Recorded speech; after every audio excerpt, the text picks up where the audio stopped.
live. There will be a few seconds of delay between the YouTube and the live, usually like 10 to 15 seconds. So you have to wait a bit to see the questions coming. And let's see, are we live now? Not yet. We are. Okay, great. So hello, everyone. Thank you for joining us today for this free webinar on legal topic around blockchain, NFT, etc.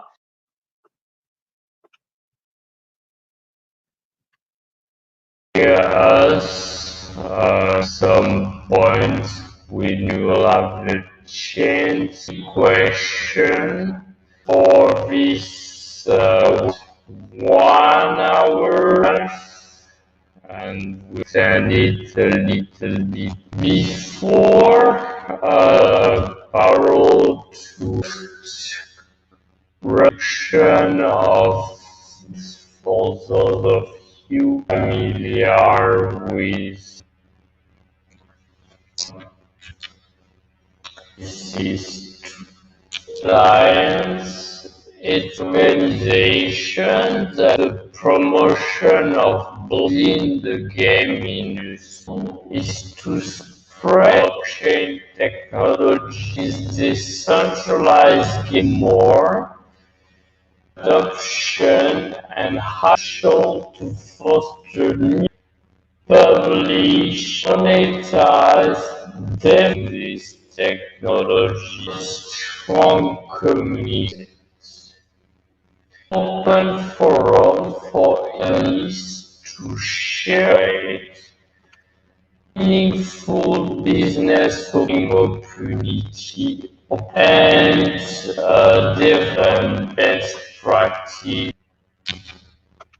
Some of the new game alliance skill and may play to earn our sky maybe country space NFT mock dummies buzz over 100 part of the exciting. Thanks to your together we are all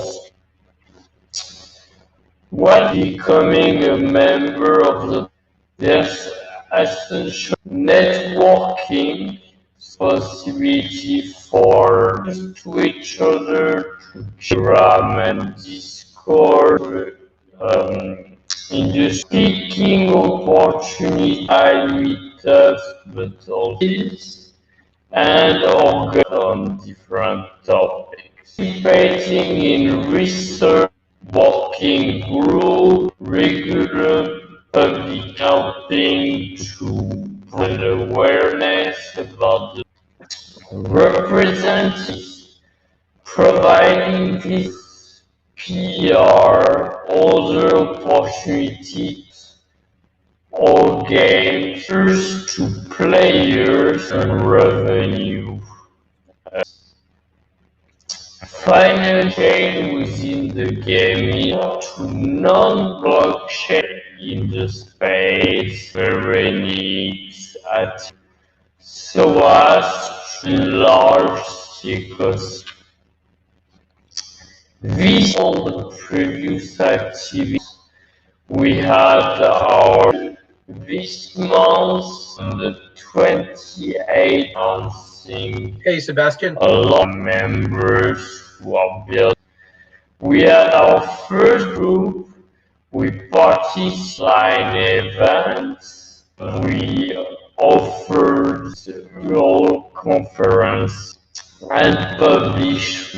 So all video of the BGA portal, all the men. I'd like also to you to our source, namely Matic brands who are in the alliance pushing it the space. That's our Twitter, Medium, Telegram channel. Thank you. Now we've lost Jim.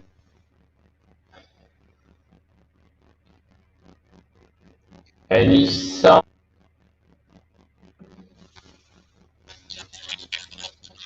Yeah.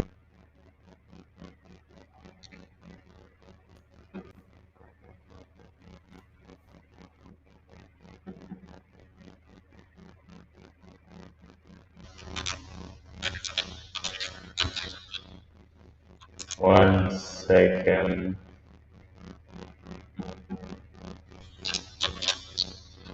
Jimmy's back.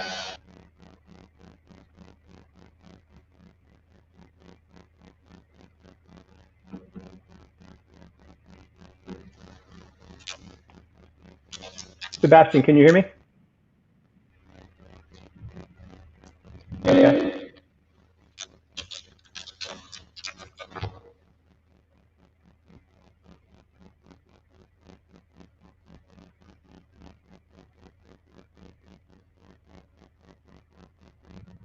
And do you see the presentation?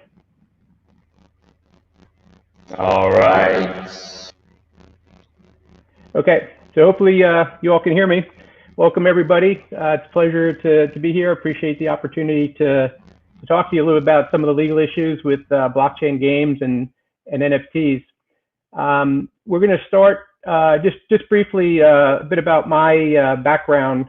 I've been doing IT and software and legal work for technology companies for about 35 years and do a lot of work in interactive entertainment space, including a lot of work in the blockchain and game space, and certainly the overlap of the two. So that's just a little bit about my background. Just kind of skip over that. To really kind of get into the meat of it, one of the questions I hear a lot from companies, particularly outside the U.S., is, do the U.S. laws apply to me? And unfortunately, the answer is yes, if you interact with U.S. customers or if you're based here. There's numerous examples of situations where different U.S. agencies have gone after foreign-based companies. Many of you may be familiar with a company called Intrade. They were based in Ireland. They offered a prediction market. The CFTC basically shut them down. About 80% of their business was with the U.S. Many of you are probably familiar with the lawsuit against Kix and Telegram. Kix, the Canadian company, they have a suit with the SEC right now involving some tokens they issued. And FinCEN, which we'll talk about, which is the Financial Crimes Enforcement Network, and they deal with the anti-money laundering issues in the U.S. Went after BTC exchange, which was also foreign-based. So the short of it is, if you're dealing with the U.S., whether you're based here or not, the U.S. laws are going to apply. So some of the things we want to talk about is that, as you're all aware, some of the key advantages of NFTs and certain tokenized assets is the fact that they're truly owned and they're freely tradable, and that provides a lot of benefits for players. Unfortunately, it's part of what creates some of the potential regulatory challenges in this space. And three of the big areas we're going to talk about today are securities laws, gambling, and money laundering. And then I'll also briefly touch on two other, I think, important terms of service and IP issues. So like the 30,000 foot level, from a securities perspective, the SEC, the Securities Exchange Commission in the US, they deal with enforcing securities laws. They've issued guidance on ICOs and other digital assets, and they've done a number of enforcements against companies that they think have not complied with security laws. And the good or the bad, depending how you look at it, while they've issued a lot of general guidance, they really haven't squarely addressed NFTs. But as we'll see, some of the guidance they've issued applied to NFTs, some of the factors. So there's not what I would say 100% clear guidance on NFTs from the SEC yet. From the gambling perspective, there's just been a growing scrutiny on game companies in general because of the increased use of chance-based monetization. There've been a number of lawsuits that have been filed, and we'll talk about them. What are the issues that trigger that, and how have those cases been decided, and how do those relate to NFTs? And then from a money laundering perspective, FinCEN was actually one of the first U.S. agencies to issue guidance on what they refer to as convertible virtual currency way back in 2013, which was pretty early from a regulatory perspective. And they've made it clear, and even more clearer recently, that they're going to strictly enforce the anti-money laundering rules and go after companies that aren't complying. So let's take a look at, from the securities perspective, the key document that, if anyone is interested, the Securities Exchange Commission issued a document not long ago, it was within the last year, called the Framework for Investment Contract Analysis of Digital Assets. And what this is really kind of a collection of the guidance they've issued over the last several years and a summary of some of the enforcement actions they've taken and a list of the factors that they look at in analyzing whether any token is a security or not. We're also going to look at briefly, they've issued a few what's called no action letters. And what those are is you submit a request to the SEC saying, here's what I propose to do. Will you agree if I do this in accordance with the facts that I set forth, that you won't take action against me for violating securities laws? So they've issued a couple of those. And then the other thing I'm going to touch on just briefly here, but not really much else, is the SEC also regulates securities exchanges. And securities exchanges, as the name implies, is an exchange or a marketplace that trades or permits the trading of securities. So in the context of NFTs, any of the marketplaces out there that are selling NFTs, if the NFTs are deemed to be securities, then that marketplace will be deemed to be a security exchange, and you need to comply with the securities exchange rules. I'm not going to cover that much further, as really kind of the threshold issue on that is, are the NFTs securities, and that I will cover. So one other thing to be aware of with respect to this framework that the SEC has set forth is, this is guidance. It's not necessarily the law. This is the SEC's interpretation of the law. It can be challenged, and there's companies that have challenged it or are in the process of challenging it. Two of the big ones, Kick, they are still have a lawsuit. They're alleged to have engaged in illegal securities activity by not registering their tokens. They're fighting it vigorously. Telegram, until just this week, was fighting it. They announced this week that they're going to cease the fight and not further issue the tokens that they were issuing. The problem with challenging the SEC is it's very expensive and it's rarely successful. The SEC has a pretty good track record in the lawsuits that they've filed in the crypto space so far. So while they're not infallible and while it's possible that someone can win, I think at this point, especially for early stage companies, it's best to comply with the guidance, at least for now. And where we see opportunities to work with the SEC, and we do this pretty regularly, is if you have some type of new model or some issue that hasn't been addressed yet by the guidance or by any prior cases, the SEC encourages us to reach out to them to run new fact scenarios by them. And they can't give you a formal legal opinion, but they're happy to provide their input. And if there's issues that they have concerns about, they're good about expressing that. And if they think that what you're doing is okay, or if there's modifications that would make it okay, they're proactive in trying to help. So, I know most people kind of shudder when I think this, but from what we've seen, the SEC actually, they're trying to do their job. They're trying to enforce situations where people don't comply with securities laws, but they also don't want to kill the token market and digital assets. They understand there's benefits there, and they're trying to take a measured approach, and they're trying to work with industry to, get to the point where there's greater clarity around different business models. One of the things that I think is important to understand is that there really are no new laws that have been passed at the federal level regarding crypto, and that's part of the problem. Technology and new business models always lead the law. The SEC is interpreting their existing securities law that goes back to the 1930s and trying to apply it to crypto and tokens. And it's like in some cases, trying to put a square peg into a round hole. It doesn't necessarily fit neatly. But unless and until there's new law, what we deal with is the SEC's interpretation of existing law. So a couple other things from a high level perspective with this framework that they've issued. Labels don't matter. You can call something utility token, or you can give it a name that makes it sound like it's not a security.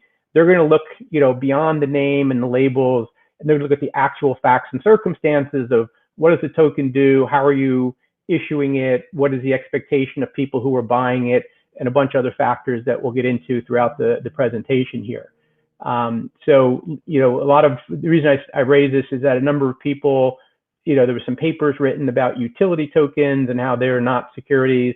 And the SEC has said that something can be a utility token and still be a security. So just kind of keep that in mind. The other thing is, as I alluded to earlier, that most of the analysis that they've provided has focused on cryptocurrencies or fungible tokens more so than NFTs. So there's still some open questions. But what is clear is that the analysis they provided does apply. You still have to apply it as written to NFTs in assessing whether any NFTs are securities. So the title of that document, investment contract, where that comes from is under the US securities laws. There's a number of things that are defined as securities, including things that you might traditionally think of, stocks, bonds, and other types of traditional securities. Then there's this catch-all part of the test, of the definition rather, that refers to investment contracts. And the investment contracts is a class of security that was defined in this case called the Howey test, which many of you may have heard of. There's really 4 parts to the test. And if all 4 parts of these tests are met, then what you have is likely a security. So the test looks at whether someone invested money in a common enterprise, and I'll come back to that part in a second, with the expectation of profits, where the profits are derived from the effort of others. So if you have those 4 components, then you probably have a security. So let's look at each of those individually. So the investment of money is almost always present. People typically, if you're analyzing something for securities, typically people have put up money. The only thing to note here is that it doesn't have to be, fiat currency. It can be something else of value, including other cryptocurrency. The other thing that's important with respect to sometimes pre-sales or airdrops, the SEC has held in at least one case that even if you give out tokens for free via an airdrop or similar program, if what you're doing is giving it to people in exchange for them providing some value to you, for example, if you require them to promote your token on social media or take certain other actions, that can be deemed an investment as well. So there's at least one case there. And so that's just something else to be aware of. On the flip side, not every time someone puts in money, puts up money for something, is it an investment for securities laws purposes. So there's lots of traditional goods and services people buy that aren't, investments for securities purposes, like art, Beanie Babies, other things that might actually go up in value, but are not necessarily a security. So you have to, again, really look at what is the money going for? And part of it goes to the other parts of the test, like where's the profit coming from if there is profit. Okay, the second element of the test is common enterprise. The SEC guidance doesn't really provide a lot of explanation on this. They basically say we mostly assume there's going to be a common enterprise. And again, this is where, with fungible tokens, that might be the case. If everyone is buying the same token and their fortunes rise or fall together with the value of the token, that makes sense. But here's where they kind of missed an opportunity to distinguish NFTs, because with NFTs, each token or set of tokens that represent a unique asset are unique, and their value can vary independent of the value of other NFTs that may be used even on the same platform. So we didn't really get a lot of guidance from the SEC, but there are a number of court cases that focus on the test for common enterprise, and there are really 3 different tests that have emerged throughout the US. There's not a single unified test. But in all cases, there's some sharing or common interest is the common theme among the 3 tests. So the first test is called the horizontal test, and that's basically just have a pooling of assets. This Howey case involved a bunch of people that own orange groves, and they kind of put them together, had one management company came in and they distributed the profits based on relative percentage of land or trees that were owned. And so there was true pooling of assets. That one's pretty clear. The other 2 tests refer to verticality. And there's a narrow verticality test where basically the profit that an investor derives, the promoter has kind of a similar interest. So if the promoter makes money, the investor makes money as well. And the third is what they call the broad verticality test. And this is where the investors return, it may not be the same as the promoters, but it's really dependent on the promoter's expertise. So you're paying someone to make money for you, and that's where you're getting your return. Okay, expectation of profit is the third part of the test. And the question is, from the investor's perspective, is are they making the investment with the expectation that they're going to make a profit or some other financial return? And if so, is it the type of profit that's addressed by securities laws? Like I mentioned earlier, you might buy art or Beanie Babies that go up, but those aren't securities. So there has to be, a profit that falls within the definition of securities, and it's not clearly defined, but it's in the types of activities that are covered by the securities laws. So generally, if you have the profit where there's some, third party managing it, running it, or doing something to increase the value, that's more likely to fit under the securities law.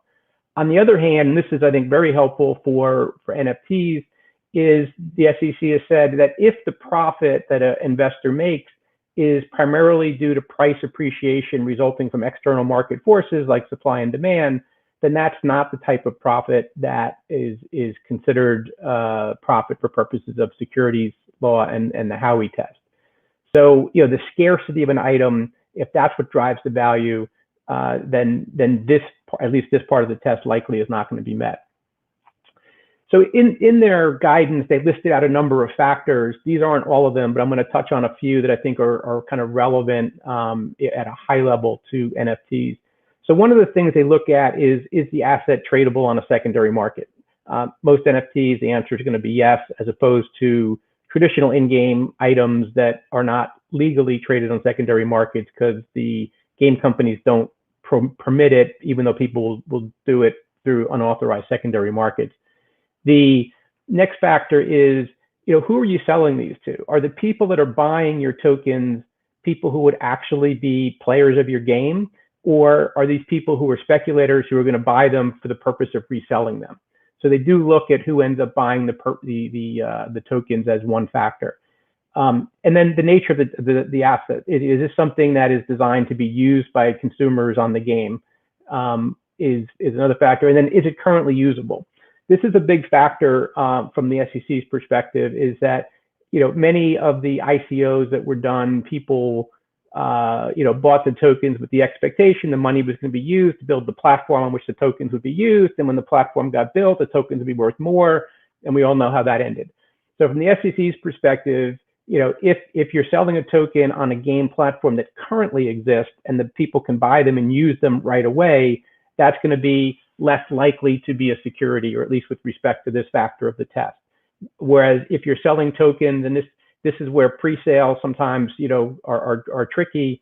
Not that they're necessarily securities, but you need to design them in a way that you got to get around securities laws. But if you're selling something and it's only going to have future use if a platform is built or a game is launched, it's going to be more of a closer question on the securities question. And then the last thing is, I touched on this earlier, is where does the economic benefit come from? Is it due to appreciation in value due to the scarcity, or is there some other factor that drives the increase in value, like the platform has grown and the money has, there's more money that's in, and all the tokens now are worth more, things like that. The other factor, and again, this is not going to be very relevant for most NFTs, is if the issuer of the token facilitates the transfer or a market, is it limited to transfers among players? And in most cases, that's not going to be the case with NFTs. There are some situations where that is relevant, but if you have that type of a closed loop, environment, as the SEC calls it, again, that might be less likely to be a security.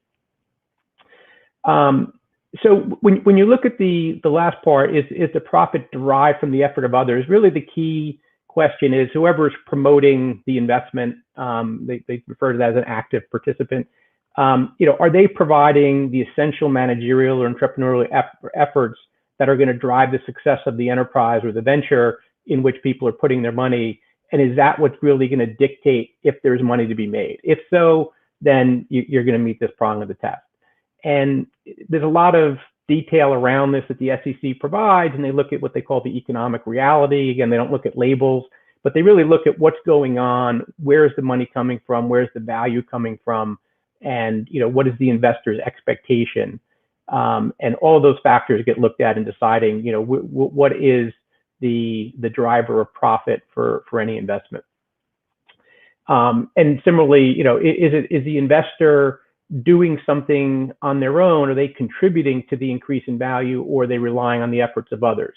So when you look at things like, user-generated content, someone might buy an in-game asset and be able to modify it through skill, effort, or creativity and increase the value.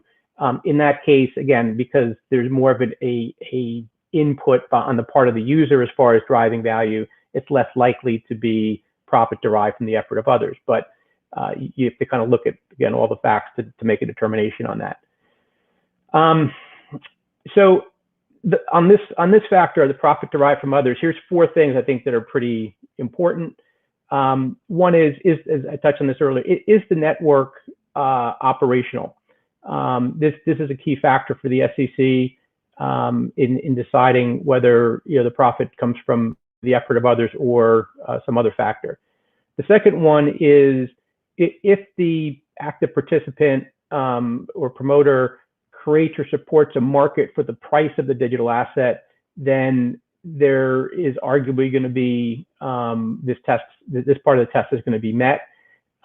If you look at the 2 things that are listed, that the AP controls the creation and issuance of the assets is one factor, or they take other actions to support a market price by scarcity or burning. This in part is directed to stable coins, so algorithmic stable coins. So if there's some ongoing control to manage the price, the SEC believes that that's going to be more indicative of a security. If there's a centralized versus decentralized approach, so if there is an entity that controls the direction of the development of the network or the digital asset, that again is more likely to favor that it is security. If it's truly decentralized, then less likely so. If you look at the very few instances where the SEC has said something is not a security, one of them is Bitcoin, because of the true decentralized nature of the platform. And then the last factor is, are purchasers, do they expect that the promoter has a vested interest, that the promoter is going to take activities to make themselves money, and as a result, the purchaser will make money. So it's just another factor of looking at, is there that verticality or commonality of interest where the profit comes from? So in summary, when you look at securities laws, the guidance is not very clear, again, with respect to NFTs. But if you look at the analysis and the factors that are provided, in many cases with NFTs, there's not going to be a common enterprise. If each token or limited number of tokens represent some unique asset, and the value of that asset can go up or down independent of other tokens, then arguably you don't have this common enterprise. Be careful though, because if it's a token and the platform is not created yet, there may be kind of a combination of 2 factors there that drive profit, and it becomes a little more factual analysis that needs to be done. And second, if the profits that are made from an NFT once they're issued is not derived from the effort of others, but rather through scarcity and market demand, then again, not likely to be a security. But on the flip side, there can be things that the game platform does to make that tokens more valuable, and if so, you're back to the a balancing of where's the real value coming from. And then the last thing is just each situation is different. We've seen situations where things look similar, but there's 1 or 2 facts that are different, and it can lead to a different result. So while it's common to look at what others are doing and saying if they're doing something and no one's gone after them, it must be okay for us, that's kind of a dangerous conclusion. It may not necessarily be the case. In some cases, it just may be they haven't been enforced against yet, or it may be that what you're doing is factually different in a way that puts you more closer to being a security than what they're doing. Utility tokens, as I mentioned, can clearly be a security. There's a big misconception about that. And the other thing that's important to understand, and this is something we've had conversations with a number of companies that are building blockchain games, and they're issuing tokens that will truly be used on the platform in game, but currently the platform is not built. The SEC has said that something can be a security when it's issued, even if it's not a security later on, like once the platform is done. So even the same token might have a different characterization at different times in its life. Again, the key issue is the platform built? Is the token immediately usable?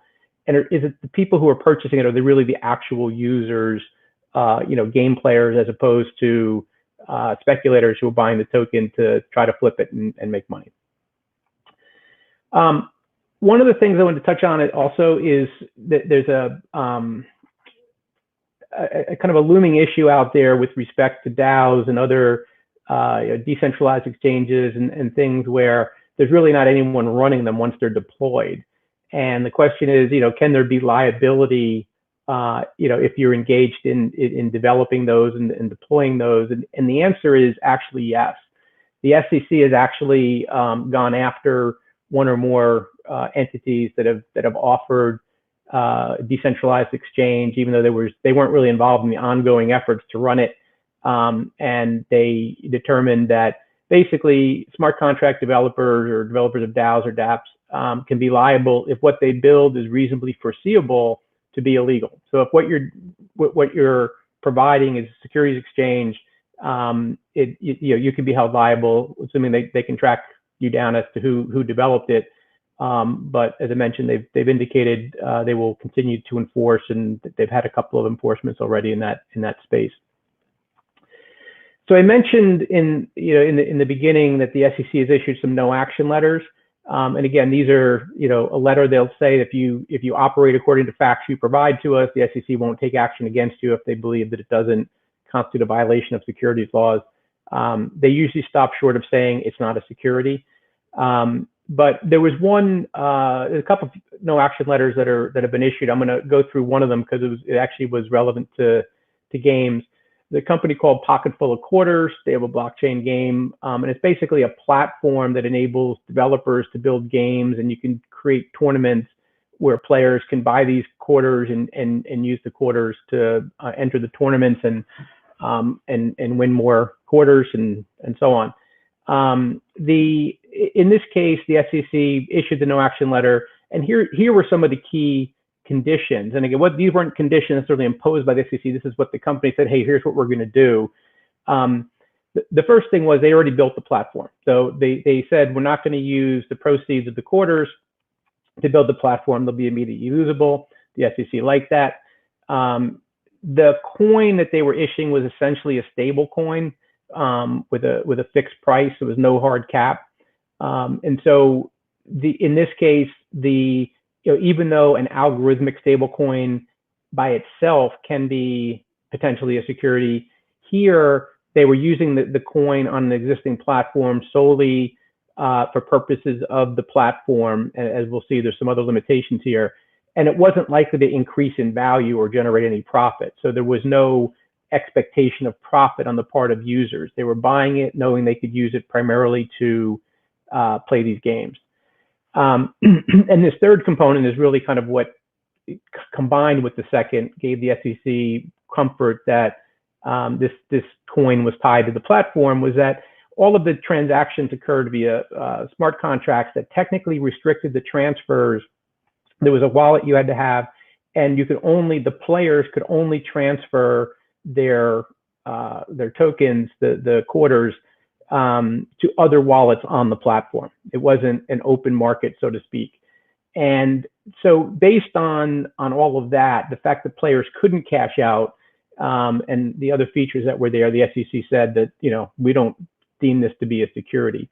What was it? So that's of limited value, of course, because most people want their tokens to be tradable. And so, I recognize that that's not very helpful for many of you. But what was interesting was there was a little bit more to this, in that the platform, in addition to the players, it enabled developers, the people who built the games that the players were playing, and influencers who promoted the games so that to get more users to play them, they too would earn quarters, and they were permitted, the developers and influencers you had to be approved by the platform, and there was AML, KYC, stuff that was done with them, but they were permitted to convert the quarters that they earned for the people playing their games and for influencers who got people to sign up to play the games or enter tournaments. they earned quarters and they were able to actually redeem them and convert them to ETH. So there was some element there of some participants on the platform being able to convert for something of value. So it's again it's a limited scenario, limited fact, probably not going to be relevant for everybody or kind of meet what you want to do with your platform. But there's a situation where they were able to get around securities laws with that combination of features. Let's see. I think I covered most of this. Yeah. Okay, so moving on. Another just example of what one company that's kind of running some issues. So Unicorn, many of you may be familiar with them. They basically have an esports betting platform based outside the U.S. They got a gambling license from the Isle of Man to enable people to bet on esports using crypto. So they kind of covered themselves from the gambling perspective, at least for some jurisdictions. But they still got sued, and their suit's still pending. There's a class action lawsuit against them saying that the token that they issued was a security and they didn't comply with securities laws. So that case is still pending.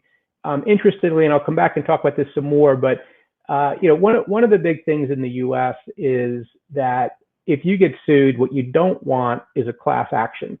And the reason for that is if an individual player has to sue you in their own name and limited to their own circumstances and their own losses, it's really hard. It's expensive to do that. And it's really hard to get a lawyer to take that on a contingency basis because any one player, the loss of money that they have, if indeed there is any damages that they have against you, is going to be small.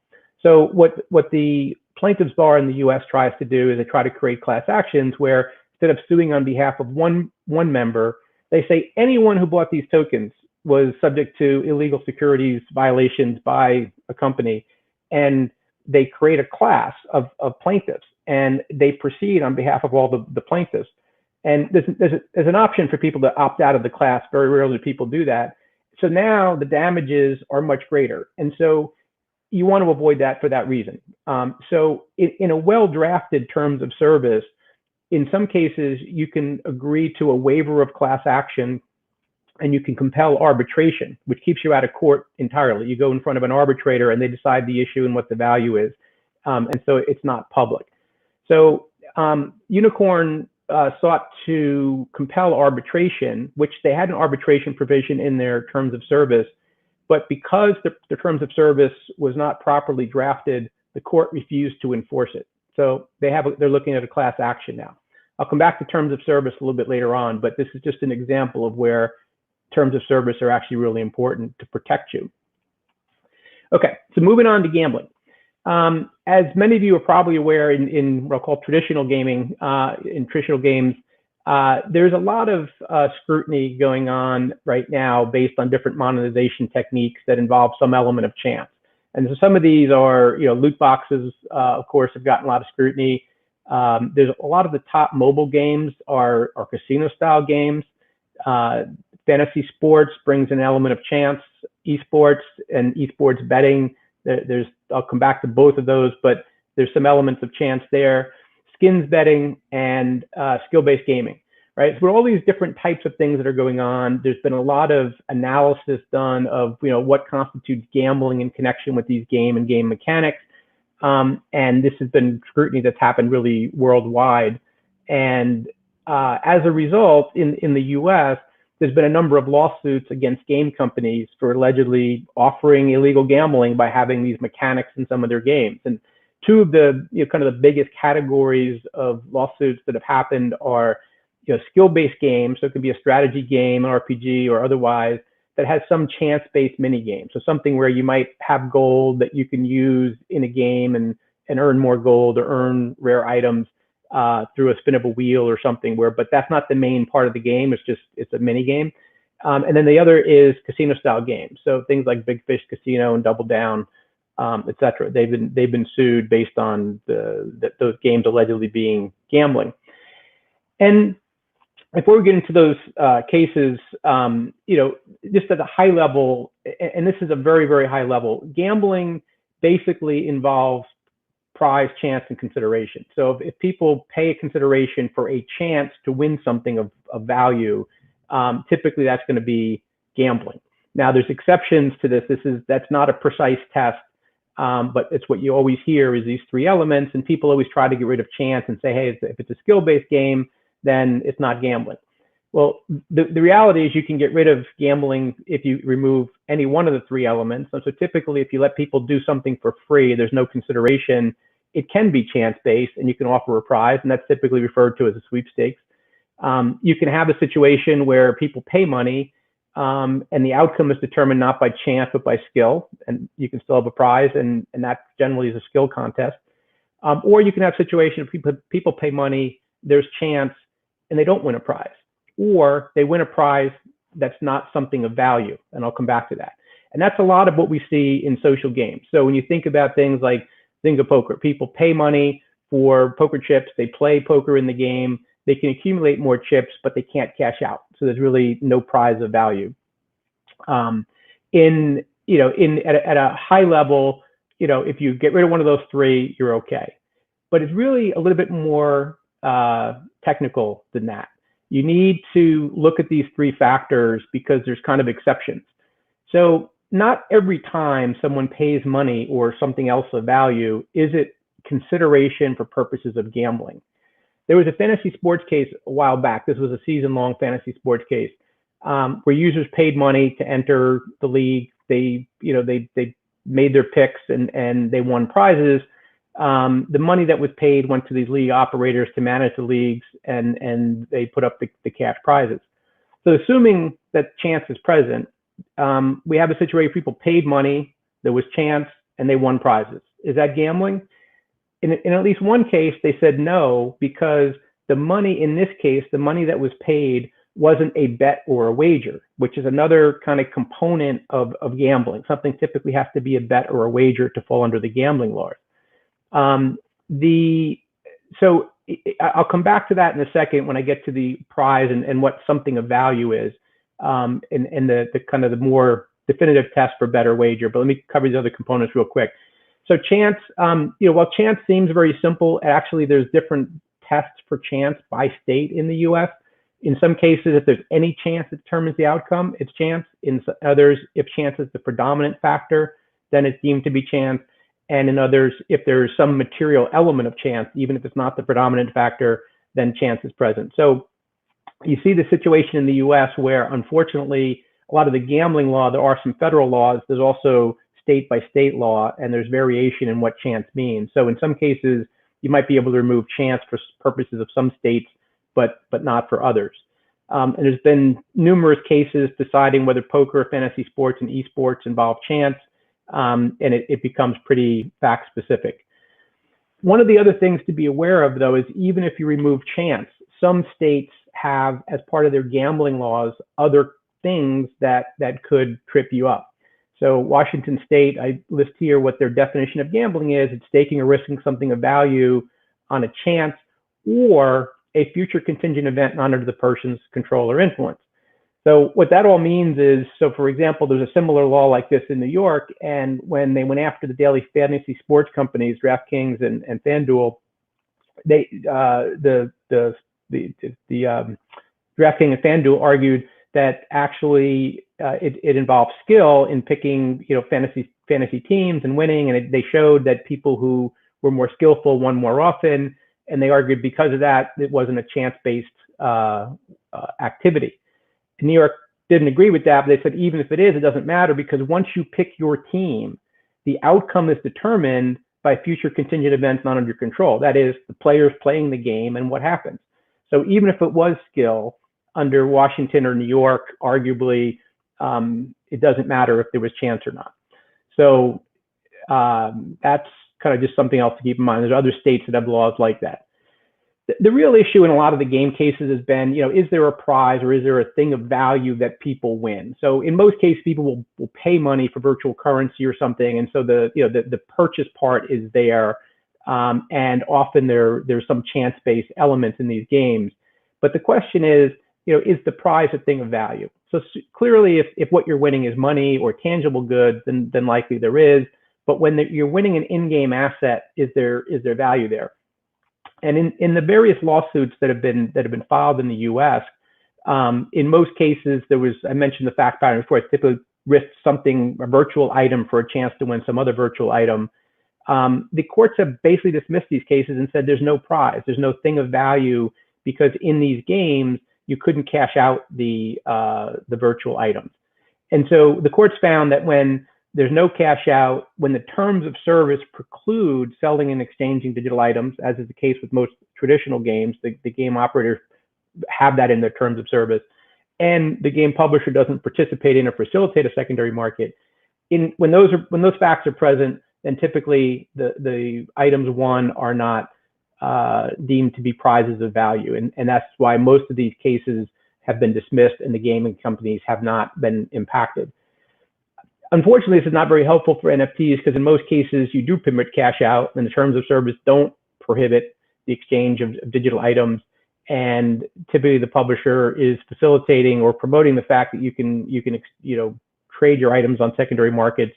So the things that have helped traditional game companies are not going to be very helpful for NFTs. So what it really comes down to is that if you're offering some type of chance-based mechanics, or people can win things in the game, you need to figure out a way to get around one of the other two components. Either it can't be chance-based, or there has to be situations where there's no consideration. We've seen a number of, and there hasn't been much in the way of enforcement yet, fortunately, against NFTs for this, but we think there's going to be a growing number as there's more focus on this area. So this is something we think we should really think about. Last thing on prizes, I mentioned most of the cases have been dismissed. In the Big Fish Casino case in Washington State, even though people win more tokens or chips so they can keep playing the game, Washington State law has a definition of thing of value that differs from many other states, and it says a thing of value includes not just money or property, but an extension of a service or the entertainment or a privilege of playing a game for free. So they're being sued there because the chips you win enable you to keep playing the game. If you run out of chips, you can't play. There's been a few other casino game companies that have been sued up in Washington State, and these cases are still working their way through. There's no final decisions, but because of that law, that definition, it creates some different issues. The other lawsuit that's pending is against Valve, and even though the lawsuit involves basically skin gambling, even though Valve doesn't permit people to do the gambling on their platform, what people are doing is taking the skins off the platform, going to third-party sites, gambling, and then bringing them out on the platform. And Valve is being sued for saying that they facilitate the ability for people to take their skins in and out of the game through the Steam marketplace. Again, that's still pending. We'll see what happens, but that's one to watch as well, because that's kind of more analogous. So I mentioned earlier about bets or wagers. So typically what distinguishes a bet or wager from a situation where you're offering a prize is, with a prize, if for a contest prize, for example, is typically there's some predetermined amount, it's announced in advance, it's guaranteed to be paid, the sponsor has no stake in the outcome, meaning it's not like they may have to pay the prize. If they announce it, they're gonna basically pay it out to somebody, and the outcome is typically based on players' performance. So if you have those situations, that's typically a chance-based contest and a prize. Whereas with a bet or wager, typically not necessarily all three of these factors have to be present, but if the amount that somebody wins is based on the amount staked, in other words, there's the entry fees make up the prize pool, and that determines what people win, that's more indicative of bet or wager. And if you're playing against the house or the sponsor or game promoter, and you may win or you may lose, then again, if there's no guarantee a prize can be offered, then again, it's more indicative that if you're putting money up to do that it's a better wager and likely gambling. And if the outcome is based not on your own performance, but the outcome of others, if you're betting on a sports team, clearly that could be a better wager. If the outcome is based on chance or the activity of others, it's more likely a bet or a wager. So we look just real quick at some of the specific types of games and gambling that are out there. fantasy sports, there's been a growing trend for states to actually legalize it. Fantasy sports for years were season long, were run and were fine. DFS came along and started doing $10,000 prize, entries, and it created more scrutiny. And a lot of some states have basically declared it illegal. Some have passed laws, legalized it, but required licensing. There's a lot of different. It's still kind of in a state of flux right now. So that's an area that is kind of state by state, and generally where it's legal, you need a license. With esports, there's two issues. One is if you're a player, if you're a participant, and you pay money to compete for prizes, and the prizes are fixed and announced in advance, and all the things I talked about before, and you win money based on your performance, and it's a skill-based game, then that's probably not gambling. On the other hand, if people are betting on the outcome of esports events, you're a non-participant and you're making bets on who's going to win, that's going to likely be gambling. Now, a number of states have actually passed laws to permit esports betting, but again, you need to be licensed to actually do that.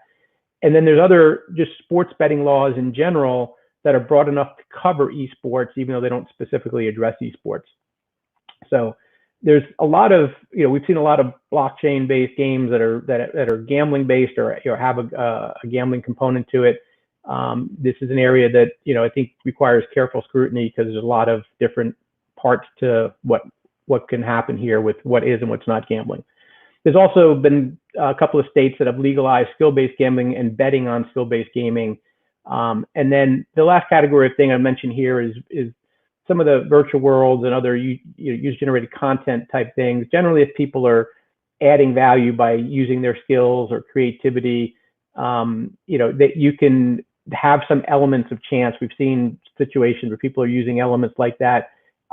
Generally, that it's going to be on the safer side, but again, it's going to be fact specific. So moving on to FinCEN, the thing is that they've really just made it clear in a speech by the commissioner. He said, we will identify where compliance is not taking place and take appropriate action. And they've been kind of following that up with action. So the short of it is there's a law called the Bank Secrecy Act, and it regulates money service businesses and banks, and it's designed to prevent anti-money laundering. But going back to July 2011, back then they even addressed convertible virtual currency as part of those regulations. And they made it clear that those regulations apply to anyone wherever they're located if they're doing business in the US. So again, you're not exempt if you're outside the US if you're dealing with people in the US. They issued guidance back in 2013 and they updated it in 2019. And again, this is not new law. This is their interpretation of how the Bank Secrecy Act applies to convertible virtual currency. And the thing that's important to understand is that generally, if you're accepting money from one entity with the understanding you're going to pay it to another entity, by definition, that is you're engaged in money transmission.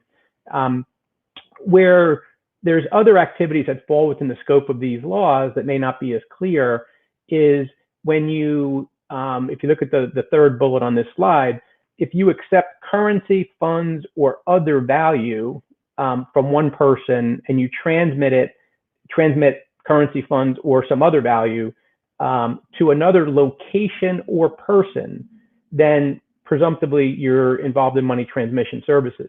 And so clearly, if you're transmitting from one person to another, it's pretty clear what that means. But the another location language has some kind of, I don't want to say hidden meaning, but maybe some interpretation that's not quite apparent to some people. The way FinCEN interprets this, another location, is that even if you're transferring money for the same person from one account to another of that person, that's money transmission as well. So that's something that they find that in situations where someone is exchanging NFTs and taking money from or taking the NFT from one account and transferring the value to a user's account somewhere else, that potentially is money transmission. There are 6 exceptions that are specified to this, and 3 of them are probably most relevant to blockchain game companies. The first is, if all you're providing is the technology or kind of network access or communication services, but you're not actually performing the functionality of money transmission, or you're just providing the infrastructure, then you're not a money transmitter. There's an exception for payment processors who work through a clearance and settlement system. So typically the payment processor could be someone who processes payments for a game company, but the money has to be coming from and going to typically someone who is a licensed money transmitter. So from a bank or a PayPal or other entity, so that there is tracking of the actual transactions and some accountability from the AML perspective. So while there is an exception for payment processors, there are some limitations on it. And then the last one is down in item F, and this is the one that's most applicable.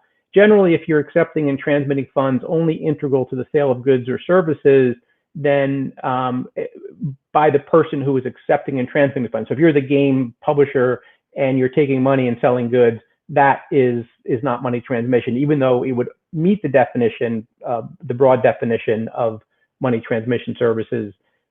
So that's the one that's most helpful to most NFTs. The bottom line is, because of the open loop nature, meaning NFTs can be sold on secondary markets, the FinCEN is concerned in general about convertible virtual currency NFTs because of that, because there's ways to basically launder money. And so, we one of the things we do a lot of is help companies analyze, are they operating in a way that an exception applies? And if not, is there a way to kind of make that happen, or partner with someone who is licensed so you don't have to go through the licensing process? In the US, you have to get licensed by almost every state. There's like 47 or 48 states that require money transmission licenses if you're subject to the definition, in addition to the federal regulation under FinCEN. And it costs over $1 million to get all the licenses. So you don't want to have to be subject to that. I mentioned terms of service, and these are here to protect you if they're done right. You have to form a valid contract. If you put a sign on your property that says, hey, if you walk by my property, you have to pay me $100, would you think that anyone can enforce that against you? And the answer is no, because you didn't agree to it, right? You can't typically enforce something against somebody if they don't agree to it. Same thing with modifications. If I said I'm charging you $25 for this seminar, and halfway through I said, well, it's going to be $50 if you want to watch the rest, like that wouldn't be an enforceable agreement because I can't unilaterally modify it without you accepting it. Terms of service need to be customized to your business model and legal risk. A lot of people will copy other people's terms of service. Many of them are deficient in a lot of different ways, and many of them, even if they're well drafted, don't apply because of differences in what you're doing. It's important to really cover them and make them customized for your business. The other thing is you have to act consistent with what's in the terms of service to get the benefit. We've seen, like, there was a lawsuit early on against Linden Lab, the maker of Second Life, where they were saying you can own virtual items, and part of their terms of service said there was only a license, not ownership, and they got sued because what they were advertising was different than what their legal terms were. So that's what I mean by be consistent with what you state in your terms of service. The bottom line is courts will enforce terms of service if they're properly formed, and they'll disregard them if they're not. If there's not proper acceptance or modifications, they're not going to enforce it. And as I mentioned earlier, a lot of game companies have been saved because and again, this is not factually relevant to you, that they prohibited the transfer of items to secondary markets. That got them out from some of the gambling lawsuits. But terms of service can also be relevant for enforcement of waiver of class actions, or the requirement for people to go to arbitration. Again, if they're properly formed. As we saw in the Unicorn case, the court didn't enforce the arbitration provision because they didn't deem the TOS to be properly formed. Last topic is patents. So just briefly, patents in general are misunderstood, game patents even more so. We've done a tremendous hundreds of game patents for companies over the years. I can tell you game inventions can be patented, different mechanics, features, some of the technology, various aspects can be patented. In the patent office, there's a classification system. There's an entire class 463, that covers games. And as of May 2020, I just did a search, over 17,000 game patents in that class.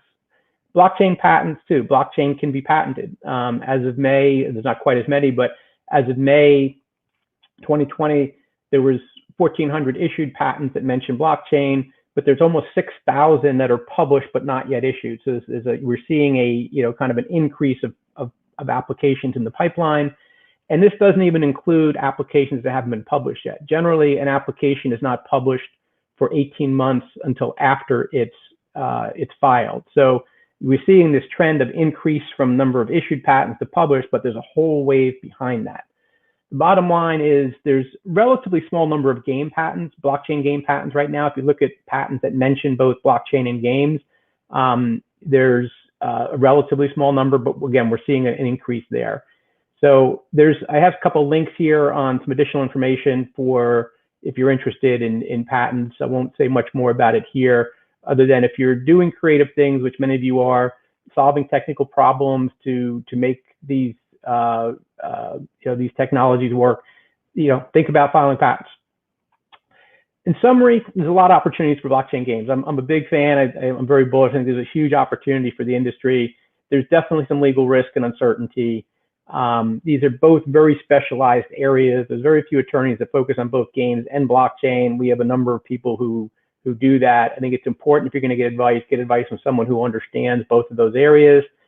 And the last thing is get advice early. One of the things we recommend to companies is very early on, get an initial read of the legal issues with your business model and what you're offering to make sure you understand what are the potential legal issues. And in many cases, we're able to work with companies to make adjustments that they want to do to minimize or even eliminate some of the legal issues. And if you're going to go through that process, it's better to do it earlier in the process before you spend a lot of time, effort, money building something.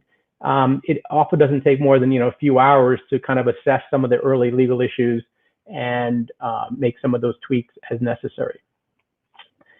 So that is all of the presentation. There's my contact information. I'm going to see if there's questions here. Thank you, Jim. So yes, I'm going to put some question on screen. Any questions? I don't see any questions. Oh, here's one. Okay. Questions. How can games manage their use of NFTs to be compliant with app stores? Thinking of Google Play and iOS, but also relevance for games targeting platforms like Steam. Yeah, it's a great question. I think one of the problems is they keep changing the rules. They get the platform operator get to make the rules for their platforms, and I think that we've dealt with a number of companies that have had issues. I think one of the ways that we've been able to help companies get through some of these issues is, in some cases, so for example, we had a number of situations where what people were doing seemed like it was gambling to Google or Apple, and we were able to write an opinion, a legal rationale as to why it wasn't, and eventually, they agreed to accept those games into the store. As far as general advice is, they publish their guidance. It's clear what's there. The problem is sometimes they have interpretations of their own guidance that they don't publish. We've encountered that on situations where we pointed out why a company, what they submitted was in compliance, what was stated, and they're like, well, even if that's the case, we have concerns about X, Y, and Z, and those were unstated concerns. So bottom line is sometimes you have to just work with them, and have a rationale that explains why what you're doing doesn't run afoul of not just their specific guidance, but their, the concerns that they have. They don't want to promote a game that is engaged in illegal gambling or permits money laundering, even if it's not the purpose of the game. So they're cautious. The money they're going to make off of one game is minimal compared to what, the value of their platform. They have the risk. So I'll be honest, sometimes it's tough, but we've worked with companies to help them navigate through that. The next question was, do the same rules apply for skill-based games? This is an emerging area as well. So with skill-based games, generally, again, if you meet the rules I mentioned earlier, of a skill-based tournament where people are putting up money for prizes fixed in advance and the outcome is based on skill, that may be legal. And you don't need to deal with anything else. But if what you're doing is, like, say, pooling money, people are putting up money and there's going to be some skill-based outcome, but the amount of money people are going to win is based on what the pool was, then it might not be a skill-based contest, but skill-based gambling.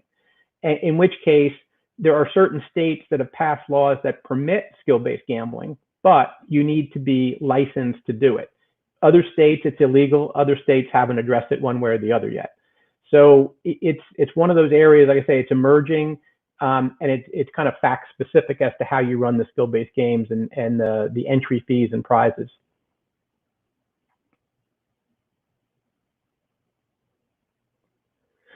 Next question is, can you walk us through the process for a non-US entity to request a no action letter from the SEC? Yeah, it's pretty straightforward. I mean, generally, what we do when we work with companies is you can do it on one of two ways. You can do it on an anonymous basis, or company representatives can participate. But generally what we do is we call the SEC and we say, look, we have a client that is considering a new business model or new technology or whatever it is. And we've looked at it and we think that it's not subject to securities laws for the following reasons. But we want to run it by you, get your input, because this is not something that's been addressed by the guidance or whatever. And they provide the input. If we get to the point where we all agree, we formally submit the facts and we can get a letter from them. Often you want the agreement or the understanding that they're going to issue the no action letter before you formally submit the request, if you can do that. And if you're not at that point, then many times people won't submit the request because they know it's going to be denied.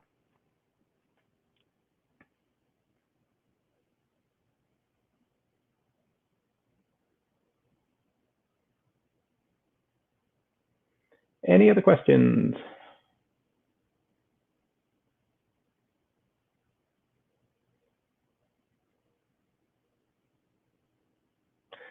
Question, how is using cash ramp up or ramp out affects your status as money transmitter for NFTs or token conversions? That's a good question. It's going to be fact specific on that.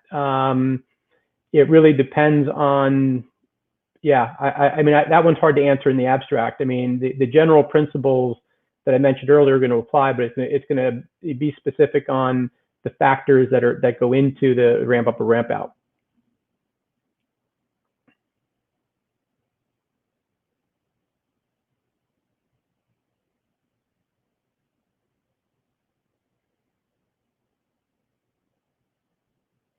Any other questions? We'll still give it about 5-10 I really appreciate the opportunity to talk to you guys today. And if anyone has any follow-up questions, happy to chat with you. Hello? Can you hear me? I think we have one more question here from Alex. Yeah, can you hear me?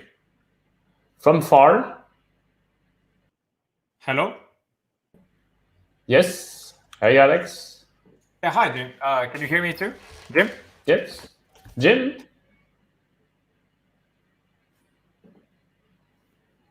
Jim, can you hear me?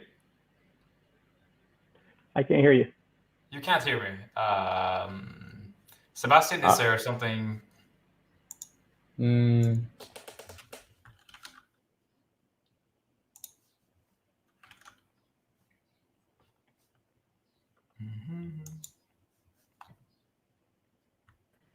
having a little bit of trouble today. Can you hear Jim? Can you hear me now, Jim?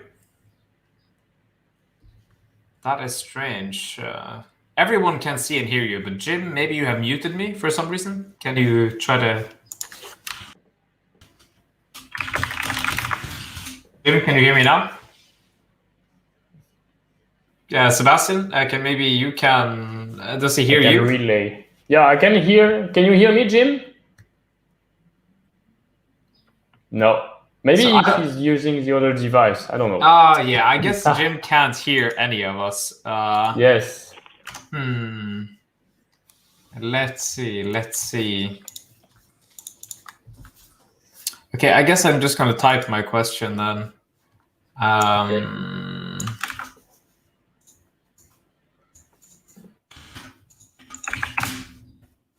I'm going to say it here too, and then you can read it. So basically, there are a lot of big legal fees. And for startups, most of them, they can't really afford these big legal fees to try and avoid the punishment, which may or may not come. So is it really worth it to comply with all these rules when the SEC doesn't seem to be going after any of the NFT companies? That's kind of the bigger question. Or is it worth risking kind of YOLOing it a little bit and then going back to it eventually?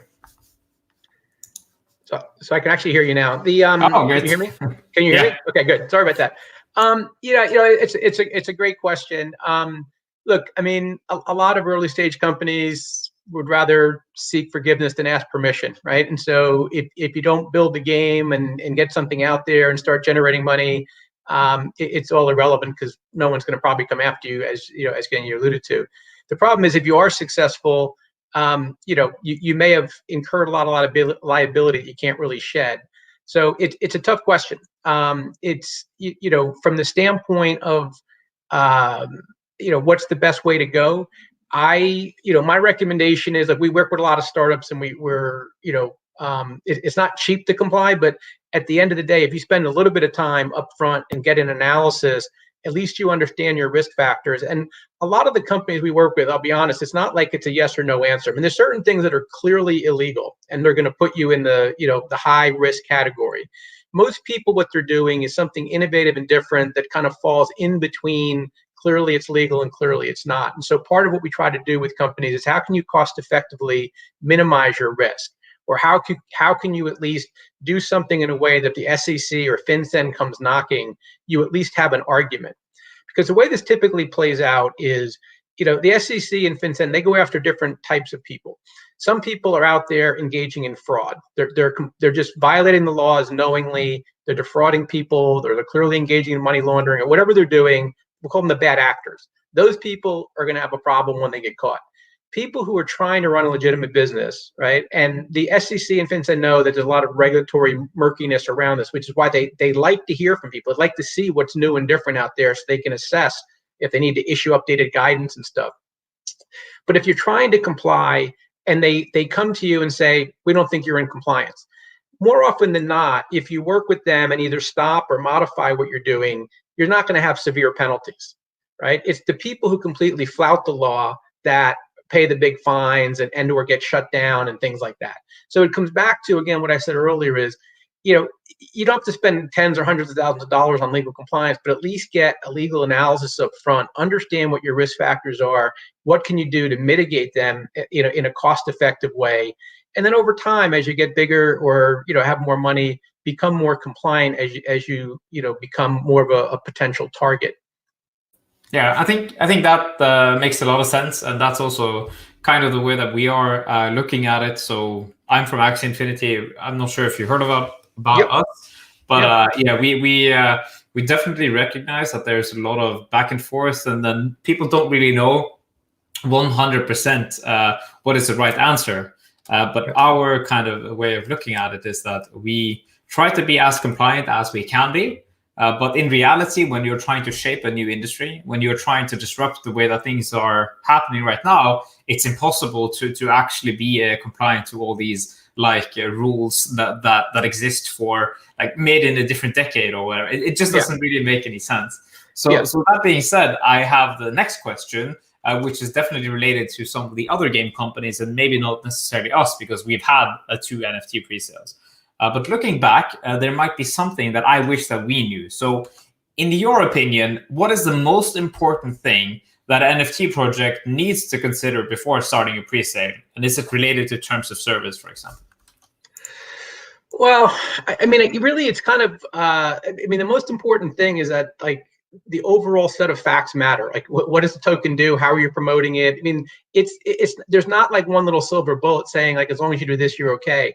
Each situation is a little bit different. And so again, I don't mean to be a broken record, but it really is the uniqueness of what you're doing that requires, you can't just go look up the answer in a book, right? The uniqueness of what people are doing requires talking to someone who understands how those differences in what you're doing matter or don't matter under the legal guidance that's been issued. And are you taking on a big risk by doing it, or can you make a modification and minimize the risk?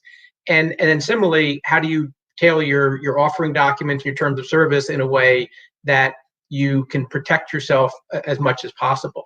So they all really kind of fit together as far as that holistic view of what you're doing and what you say to people and what your documents reflect.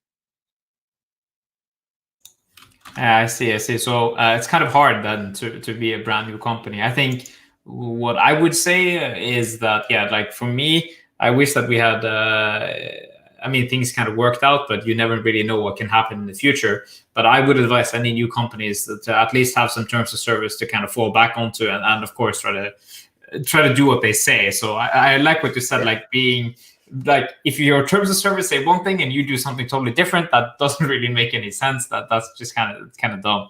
Then moving on to something else, which you didn't really touch too much upon, but basically this thing about using non-fungible tokens as work tokens in kind of a play-to-earn environment. So play-to-earn is also a relative new term, but basically the fact that you're using your own human contribution, playing these games, using these non-fungible assets as like work tokens, like worker bees, or however you want to say it, but they're directly dependent on your ability to interact with the game in itself. I guess there's not really a question in here, but like I just wanted to know your opinion about these kind of NFTs. Yeah, so if you're earning tokens based on some effort, creativity, again, so I use the example of like that pocket full of quarters case. I mean, developers were earning tokens. Those weren't NFTs, but they were earning tokens because they built games that people played, and the influencers earned tokens by promoting the games. Like in that situation, you're earning it, so you're not acquiring things by chance. With NFTs, I mean, again, if you're earning them based on some input you're doing, and that's what you're being compensated as far as value. The key is it really chance based, or is it pretty clear that if you do X, you'll get this token? But if it's more random, more like the loot box type model, where you're going to get something, but you don't know what it is, and it might be really rare or it might not be. Like then you have an element of chance of what you're getting, and it just makes the analysis a little bit harder, because the value that people provide can be deemed consideration. And if the outcome of what they're going to get is chance based, then it could potentially fall in the gambling realm. So what I would say is, in those situations, while it may not be as interesting, you want it to be more fixed and certain as to what people will, what those work tokens, what will earn people those work tokens, and how many will they earn for what activity. So the more clarity and certainty and the reward system is fixed, the less likely it's going to be an issue. Yeah, I got it. To me, that totally makes sense. Like, I also am a fan of the transparency aspect of it. Sebastian, before you kind of jump in, because I can see that you're in and out of this of the meeting, I kind of also want to talk a little bit about what you talked about, basically open economies. And it sounded like this is not really a positive thing from the SEC kind of standpoint. But in my opinion, like open economies are a great thing, because like if you combine this with the transparency that the blockchain can bring, this should actually bring regulatory, like this more clarity to the regulators, because they can actually review things that have happened more so than the kind of the murky things that have happened in the past in other kind of businesses. Yeah, no, I agree. I mean, it's both. It's a dual-edged sword, right? I think there's advantages and disadvantages. I think the openness. So, for example, just going back to like loot boxes, for example, like a lot of game companies were using, variable rate drops and all kinds of things, and no one knew what they were, because they're behind, their servers. People don't know, and they weren't disclosing what the odds were or how they varied. And so that lack of transparency is part of what raised concerns, or one of the concerns that were raised on the part of some of the regulators with respect to the gambling issue in loot boxes. If you have a fully transparent economy, and you can look at the frequency at which certain NFTs are dropped, or whatever it is you're looking at, yes, there's greater transparency. So absolutely, there are a number of benefits to an open, transparent economy. On the other hand, the closed versus open, when you look at kind of the ability to cash out, we'll look at that part of open. That's where you could, if I pay money, I exchange something with you and you cash it out for money, it's a very easy vehicle to do money laundering if that's what we were inclined to do. Whereas, and that's what raises concerns from the FinCEN perspective, is that because there's value in and value out, there's the potential for bad action. So like I said, there's certainly benefits, but it also creates some other complexities that don't exist in a closed economy. Yeah. Okay. Thank you. I mean, I said I had one questions, but it turned out I had many. Yeah, very fascinating. Interested, of course, in complying where it makes sense, but to me, like personally, I don't think everything makes sense right now. So I hope that in the future we will be having more clear rules about how we should work as blockchain game companies. Yeah, I think that's right. And look, I mean, it's a somewhat nascent industry, and there's generally, I didn't touch on this, but this is an important thing as well. If you look at a lot of the traditional game companies, right? They operated for years doing some of this stuff, and there was no issues. What typically triggers an issue is not the regulators hunting for people doing things illegal. It's consumer complaints. Consumers were complaining. So if you go back to actually several years ago, there was a very popular game mechanic, primarily in Asia, called Kampu Gacha. And it was basically, if you completed a set of certain items, if you acquired them, you would get a rare item for completing the set. That's what the Kampu Gacha mechanic was. There was some dude who spent like 50 grand, trying to get that last item he needed to complete a set. And they kept changing the odds on him and stuff. And so he complained to the Japanese equivalent of the FTC, their trade commission, and they, that brought scrutiny. And there were 3 big Japanese game companies that were all using Kampu Gacha and making a ton of money off of it, and they were operating just fine and dandy until this guy got a complaint, and then all 3 of them got shut down. I mean, these were public companies that market cap went down 20% in a day because of that. It was triggered. I mean, they were doing it openly and notoriously for a long time. It was not until consumers complained and then they started looking into it, and they realized kids were doing it, and it became a mess, and they had to shut it down. Long story short, one of the other things you can do to minimize legal issues is keep your players happy, which I know most people want to do that, but if you get into a situation where someone is going to complain to an agency, that's going to bring the scrutiny on you. Yeah. Yeah, that's good to know. Remember to do things right and not piss your customer off, because that's what will drive you down. Yeah. I wanted to thanks Jim for all those insights. It's very, very rich and a lot to think about for companies. I wanted to bring also a question regarding a recent news. So I'll display it on screen. Did you see recently Reddit announcing using own ERC20 currencies called Moons and Breaks for specifically some of their communities on the Fortnite, Battle Royale, and cryptocurrency subreddits? So what's your take on it? Like, do you think they went through all this process of working with the SEC to make sure it would be compliant, or they had another approach to it?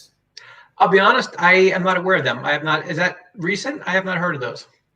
Yeah, it was probably yesterday from Reddit. So it's quite a big company with millions and millions of users. Yeah, I know Reddit. I have not seen the Moon Debris. I'll take a look at them, and I'm happy to do like a post or something or send an update. But I haven't read about them yet.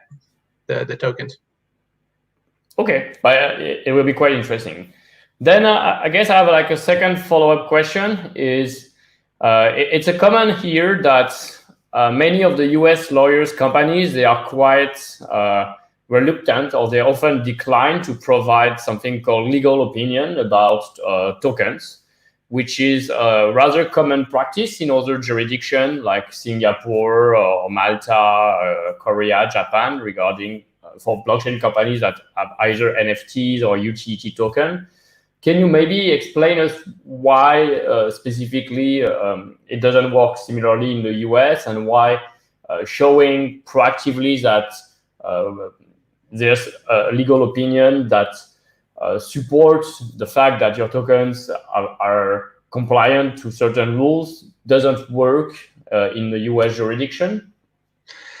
Well, I think there's a couple issues. One is, yeah, I mean, some lawyers are just reluctant to make an opinion on an area where the law is murky.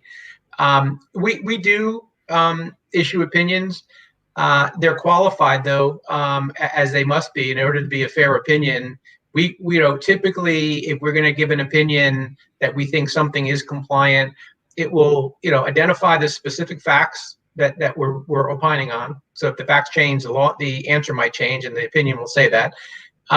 We'll identify the relevant test. Let's say if it's the Howey test we're looking at. And we'll identify why we think, we'll go through the 4 factors, identify why we think it's compliant, and then we'll put a bunch of disclaimers in, like it can change, the law can change, the interpretation can change. It'll be qualified, and it'll almost always say, like, while this is our opinion and we think there's good arguments, the SEC could take a different opinion, right? Because that's always true and factual. So we'll write an opinion if it is warranted. I'll be honest, the problem is the vast majority of the ICOs that we saw, our opinion was they were securities, and so typically we'll do an analysis and we'll tell the company what our analysis is, and if the analysis is a security, they don't want that in writing, so typically we won't do the opinion.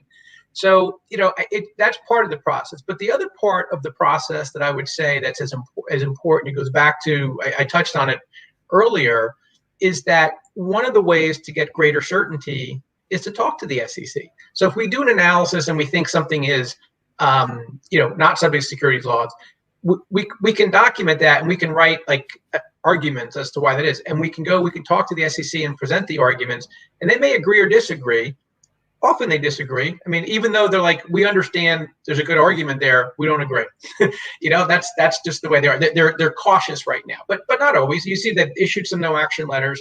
So, what I would say is it depends on why you want the opinion. I mean, having an opinion doesn't mean you're not going to get sued. It doesn't mean the regulator is not going to come after you. It just means you've got a legal basis to argue why what you did was legal if they come after you. And that it's not irrelevant, because as I said before, if you have a good faith basis, the SEC may treat you differently than if they think you're, ignoring the laws or you're defrauding people. So it's not irrelevant. It's just not dispositive. So I think if the ultimate goal is to get some certainty, then talk to the SEC, or have us talk to the SEC and get their views.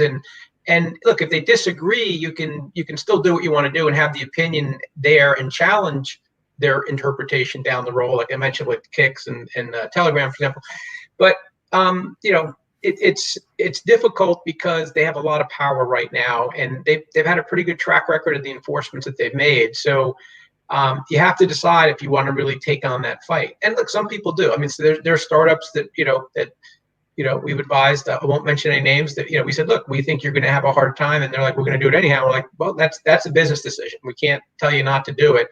But if something is in that gray area, we can help you again. Either strengthen your arguments, or at least have arguments. So if the SEC or FinCEN comes knocking, you can say, look, we tried to comply within the bounds of the murkiness that's out there, and we got an opinion that suggests this is probably a legal course of action. So I think you got to figure out why you want the opinion and decide if that's the best route to really go or not. Makes sense.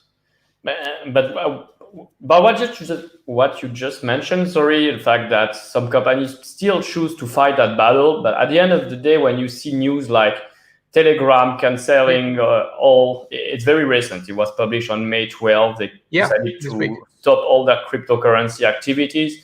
It seems like even the giants, which are quite nicely funded, are giving up. So that doesn't leave a lot of hope for the smaller company. So I'm wondering if something like a safe harbor, like it exists for the MCA or COPA, for example, could be a solution that could help all sides of companies, and including startups, to mitigate the risk and have access, or at least have the possibility to address the issue before getting suddenly slammed with the big issue? Well, I mean, I don't know. There's a lot of different ways to answer that question, but I think even with the big companies like Telegram, for example, I mean, they had one of the largest ICOs, right? But the problem was they raised funds to go build the platform. I think one of the things that helps mitigate the risk is if you need money to build the platform, don't sell tokens to do it, because that in almost every situation, the SEC is going to find that that's a security, right? And if those tokens are tradable, that's where the problem comes in, because even if the thing is I didn't get into this level of detail, but under securities laws, there's a couple different ways to comply if it's security. One is to register it with the SEC and go through a full registration process, which no one wants to do because they're in your camp for forever.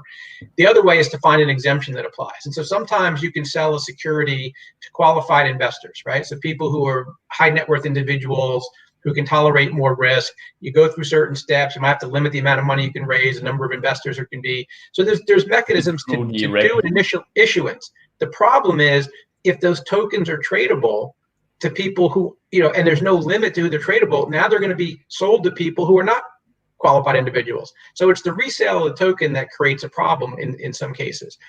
But if what you're doing is not, using tokens to fund the development of a platform, but you have a platform now and you sell tokens that are readily usable, and you're selling them to people who are going to buy them to use them on the platform, whether it's NFTs or otherwise, then it's not necessarily not a security, but you're going to be in a much better situation than if you're doing a token sale prior to having a platform. So part of it is there's things you can do to mitigate risk along the way, but there's not really a safe harbor per se. I mean, it'd be nice if there was, everyone would be using it, but that's, probably the most relevant thing I can say on that is avoid that scenario, and you have a possibility of doing something that's not going to be a security. Makes sense. Well, I don't see any more question on the channel. Last call, and then we'll warmly thank Jim for all his insights and sharing the knowledge with us today at the BGA. The live stream will also be available online on YouTube, so anyone can watch it later. And maybe, Jim, you can put again your contact detail on screen. So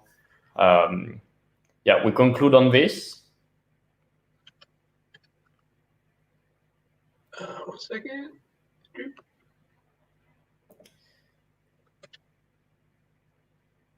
Is it up? I'm waiting to see the slides. Go ahead. I see mine. I had some technical issue at the beginning. It seems like my mic was not working properly, so I will go through the quick presentation of the BGA again afterwards.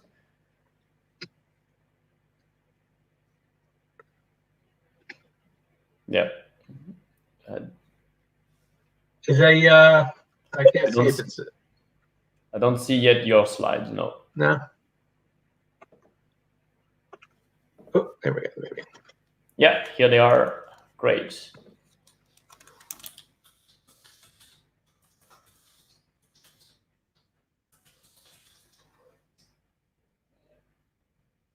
Right, you want to put full screen? Exactly. There we go. Excellent. So, well, if you have any other further question and you want to get more insight, feel free to reach out to Jim at his email, and he will reply you swiftly. Yeah, and one more thing, I just on this last slide here. So we do have 2 blogs that may be of interest. So one focuses on games, and the other is on blockchain, and of course some of them kind of overlap. But if you're interested, as there's significant developments, we would kind of bang out some blog posts. Feel free to subscribe, and if you have questions on any of the posts, feel free to let me know. Awesome. Thank you. We'll make sure to repost. So anytime you have a new article, let us know. We will repost it on the channel, social media of the Blockchain Game Alliance. So we give them more visibilities, more readers. Sure. And then we bring more awareness about all those topics we discussed today. Sounds good. I'll definitely do that. Appreciate it. Great. Well, a big thanks to you again, Jim. Thank you. I will clap from my home for you. Unfortunately, you cannot hear all the others who have been watching us and sending all the questions and comments. But I believe it's been really instructive. It's a deep space. It requires more analysis. Every project is different. There's some main takeaways that we've seen today, and we'll try maybe to summarize them either in a comment or in a Medium article that we'll be publishing later. Again, thank you and goodbye. Thank you, everybody.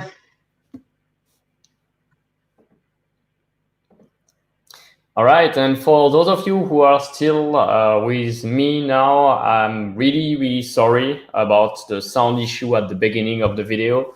So I'll be walking you through again the Blockchain Game Alliance really quickly. We had today this free webinar legal by Jim from Sheppard Mullin. It's been really interesting, a ton of questions, like really, really deep. Essentially, what is the BGA? So the Blockchain Game Alliance, it's a non-profit organization which is committed to promoting the use of blockchain technology within the game industry. This includes non-fungible token, decentralized gaming, and other possibilities offered by this technology. Really, our goal is to spread the awareness about blockchain, NFTs, and encourage the adoption by highlighting all the possible ways that games can be created, published, played, monetized. Communities can engage with the game developer through this use of this technology. We also provide an open forum for individuals and companies to share knowledge, to network, to potentially create new business opportunity, to showcase their games, products, and service to the members, but also the broader world through our PR relay, social media posts, etc. And together also potentially come to establish best practice and open standards. These are some of the new members who joined recently. There's companies like Horizon Game, Arctic Seascape, Play to Earn, Status, Sky Mavics / Axinfinity, Wax, Dark Country, Icon Buzz, Somnium Space, NFT London, Blockchase, Diffuse, the Museum of Digital Art. So thanks to them for joining. They are now part of the larger family of over 120 members company, which you can see on this big picture. So I'm really excited to see the BGA growing, and I wanted to also give a big thanks to all the companies that make it live and thrive. The core activities, they are essentially these 4-1, networking, researching and reporting, representing blockchain game companies, and advocating for blockchain in the game industry. We're offering a ton of opportunities from introduction, speaking opportunities, event, meetups, working group, publication, visibility, PR, social media posts, etc. And we are also here to help and tailor. So whatever you guys need, you let me know, you write me, and I'll see what and how the BGA can help. These are examples of previously done events, online meetup, the workshop, free tickets and speaking opportunity to some events, publish resource, etc. And we'll be launching more activities soon, so stay tuned.